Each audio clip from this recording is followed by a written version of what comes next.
afternoon and welcome back viewers.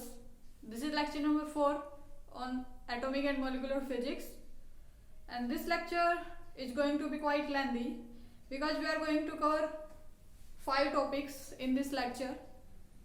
Last lecture we have done a lot of mathematics involved in various atoms in hydrogen spectra. We have done the calculations for energy, frequency, radius and the dependency of these terms on mass, atomic number, etc. So in this lecture we will see first topic of this lecture is we will see how the discovery of heavy hydrogen took place. Heavy hydrogen you are familiar with, that is deuterium.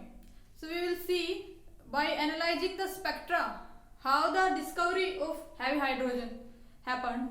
Next we will see the helium atom spectra, and we will compare the spectra of helium atom with the well-known hydrogen atom spectra.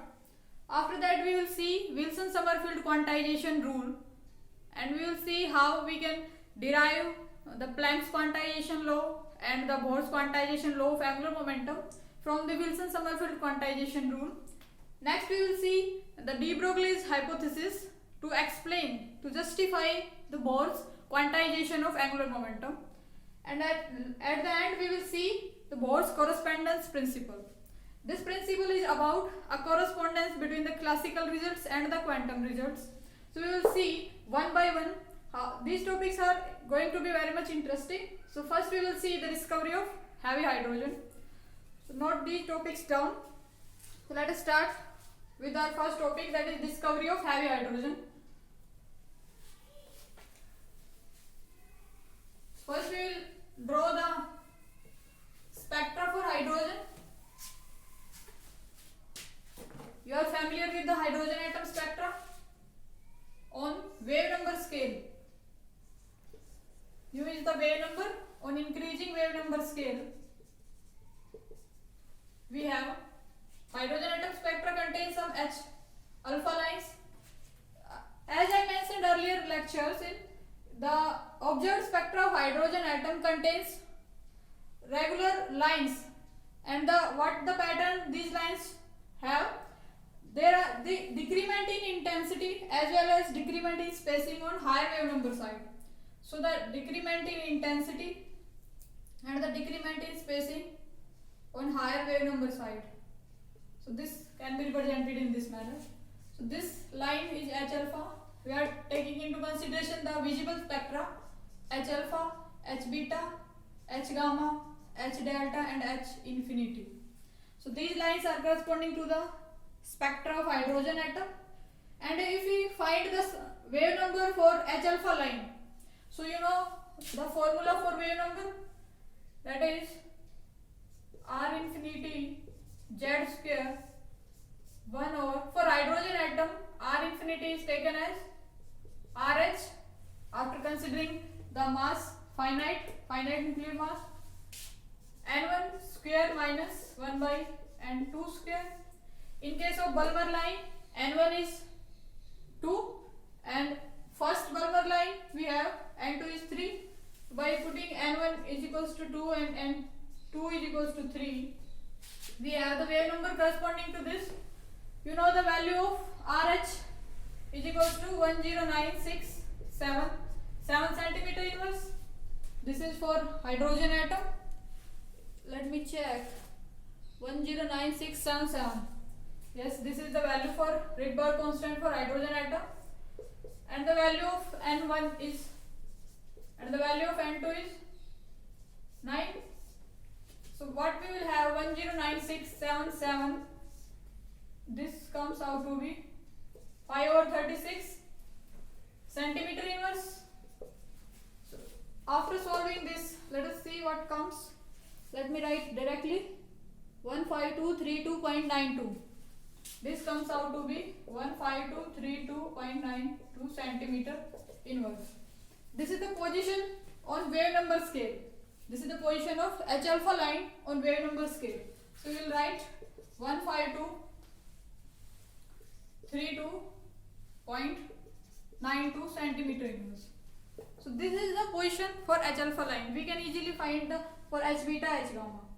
So what was observed that along with these lines H alpha, H beta, there were some faint lines, or you can say there were some dull lines present in the observed spectra of hydrogen atom. And later it was found that these dull lines that were along with H alpha, H beta and these lines were due to the presence of some isotopes in the sample of hydrogen atom. Let me tell once again. It was observed in the spectra of hydrogen atom that along with these lines there were some dull lines on wave number on the wave number scale. We will see the position whether these lines will come left or right. So this was and it was observed that these lines were due to some impurities present in the hydrogen atom, and that impurities were discovered later as deuterium, and there were some also a line that was due to tritium. So it means the sample of which we are considering the spectra are not purely of hydrogen. It contains some isotopes of hydrogen like deuterium and tritium, and due to which there were some observed faint lines. So let me draw some faint lines. So let me not draw the faint lines. Let me check the position of fainted lines, whether these lines will come right or will come left on the wave number scale. So for deuterium, you know that let us find the calculation of on wave number scale for deuterium. So for deuterium we have the formula Rd Z square over, this term is going to be same because we are considering on this line. So this will come out to be Rd. The value of Rd for deuterium will, the value of Rd is 109707. 109707. So this was for deuterium, Rydberg constant for deuterium, and this comes out to be 15237. I think, let me check. 15237 centimeter inverse. So from here the wave number for H alpha line is 32 and for deuterium it was 37. So you can easily say it will come on the right on wave number scale. So let me draw. There are some faint lines along with these lines.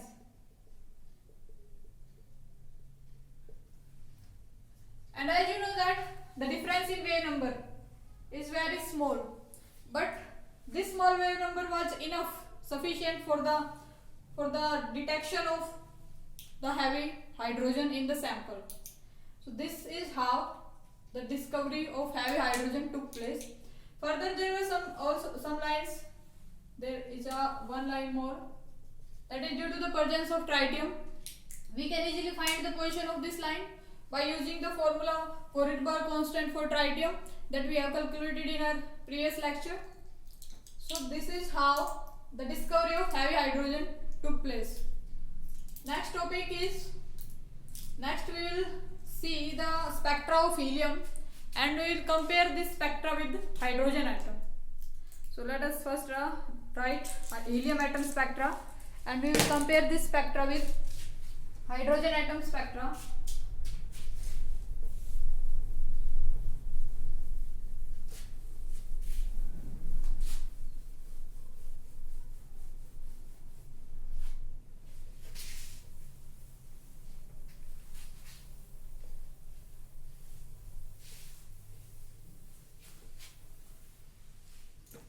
Helium ion spectra.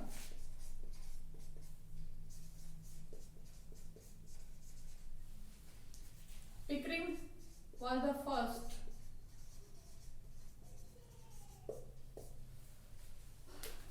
Pickering was the first to observe helium atom spectra.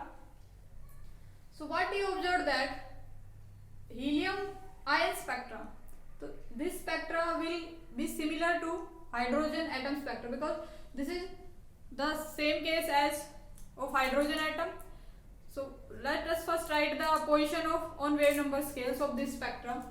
So you know that we have the formula for wave number, that is R in infinity in case of R Rydberg constant for helium, and here we will write N1 square Z square. Z is atomic number for helium, and 2 square. So this is wave number 4, the positions of lines of helium atom spectra. So now N1 is equals to 1, N2 will be, transition could be take place from second, third, fourth up to so on levels up to infinities, and on N is equals to 2 level, transition could take place from third, fourth, fifth and up to infinity level, and for N is equals to 2, N1 is equals to 3, for N1 is equals to 3, N2 could be 4, 5, 6 up to infinity, and for N1 is equals to 4, N2 could be 5, 6, 7 up to infinity. So in this manner we obtained, and the name for this line was, this series was Lyman series, and for on second line transition it was also named Lyman series, and for N1 is equals to 3 we have the name Fowler series, and for N1 is equals to 4 we have the name Pickering series.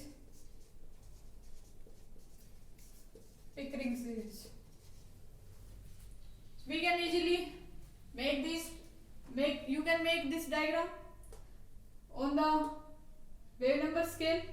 So let us first draw the wave number scale. On wave number scale we have Lyman series, again we have Lyman series, Fowler series and Pickering series. Let me write the names of these. This is Lyman series, this was also Lyman series, this is Fowler series, and this is Pickering series.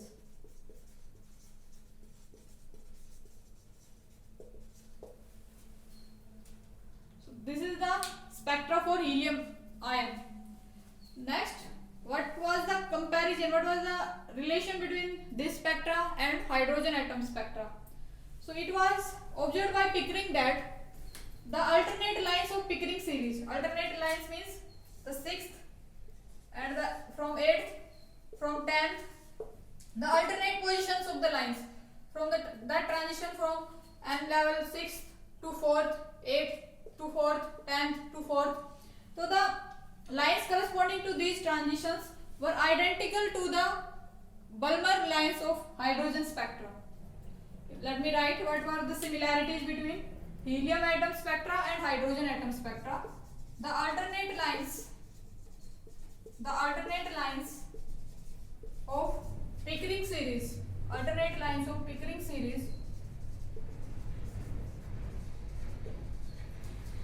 were on the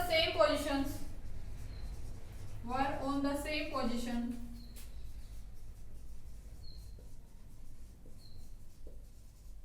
as of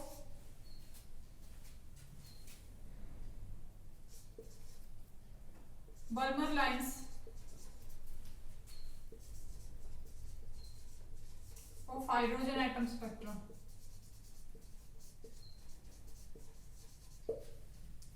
This was the similarities between hydrogen atom spectra and helium atom spectra. In this manner, these spectra are related to each other. Next, we will see Wilson Sommerfeld. This is all about hydrogen and helium atom spectra's comparison. This spectra is similar in appearance with hydrogen atom spectra, and the position of the alternate lines of Pickering series. Alternate means the lines corresponding to 4th, 8th and 10th are identical with the visible spectra of hydrogen atom. So in this manner we have a type of comparison and Pickering was the first to observe this comparison. This is not very much important from the perspective of exam, but this is in the syllabus, hence we are not skipping this topic. Next we will see Wilson-Sommerfeld quantization condition. That condition is of importance. Wilson-Sommerfeld quantization condition.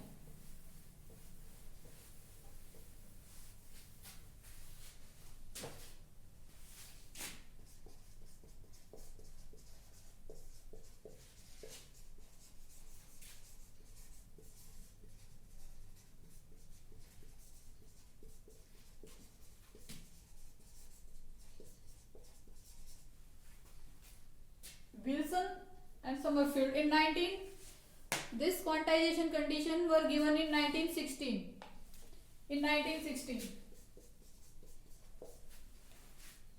So you know that Planck's quantization condition of energy was given by Planck in 1900.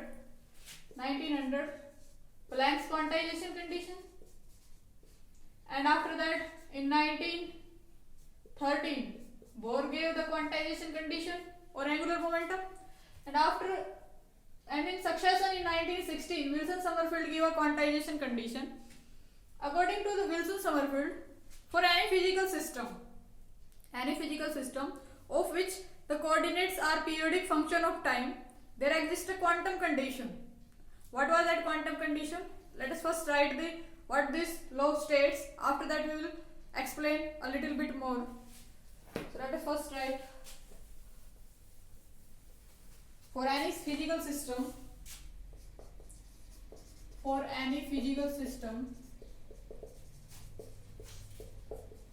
for which coordinates are periodic function of time,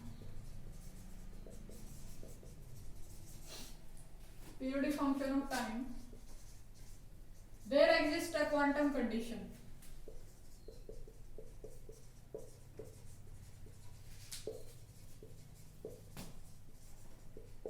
Such that the closed integral of pi dqi is equals to nh. So this is the quantum condition given by Wilson and Sommerfeld. So pi, what is qi? Qi is one of the coordinate of the system, and pi is the corresponding momenta of this coordinate, corresponding momenta.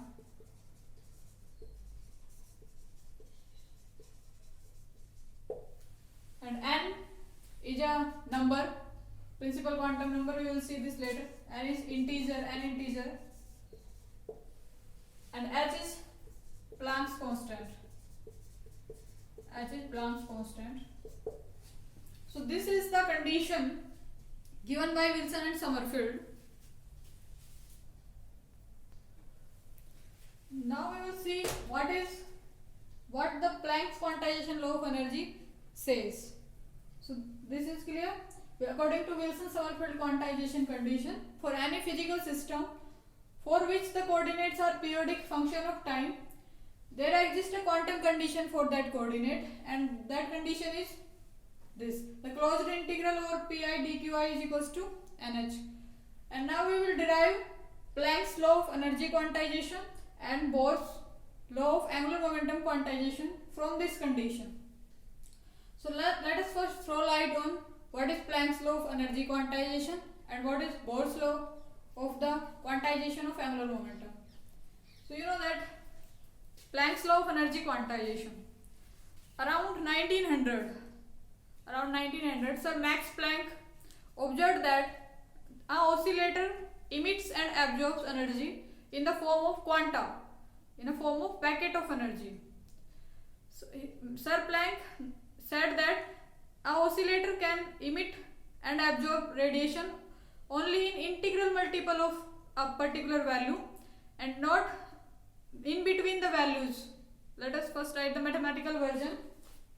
According to Planck's law of energy quantization, Planck's law, an oscillator NH nu dash is representing the frequency. So sir, Planck said that a oscillator emits or absorbs energy in integral multiple of h nu and could be 1, 2, 3, 4. There are not any possible values between 1 and 2, that is 1.5 h nu is not permissible. This value will not come. Only 1 h nu, 2 h nu, 3 h nu and up to so on. Only these values of energies are emitted by an oscillator or absorbed by an oscillator. And after that he said that the concept of black body radiations, he said black body composed of the oscillators and emits radiation in the form of quanta, and this packet of energy 1 h nu, 2 h nu are known as quanta. He named these terms as quanta. Quanta means packet of energy. So in this is how Planck's law of energy quantization related. Now we will draw this law from this condition of Wilson-Sommerfeld quantization law. So we know that. Next question, there is a question that should arise in your mind, that Planck gave this condition for an oscillator, but we are studying an atomic system. So how we can apply this condition in atomic system? You should ask this question. So let me first explain this answer of this question. You know that what is oscillator? In case of classical mechanics, we have a spring mass system. Spring is attached with a mass m mass, and if we apply a force on this mass, then the mass is suppose displaced here. Now you know that this force, applied force, directly proportional to the displacement. Greater the displacement, greater the force.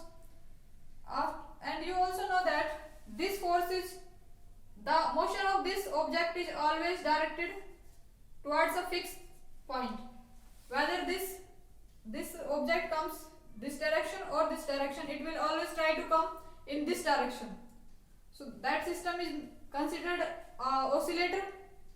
Oscillator is a system in which force is a function of displacement and it is always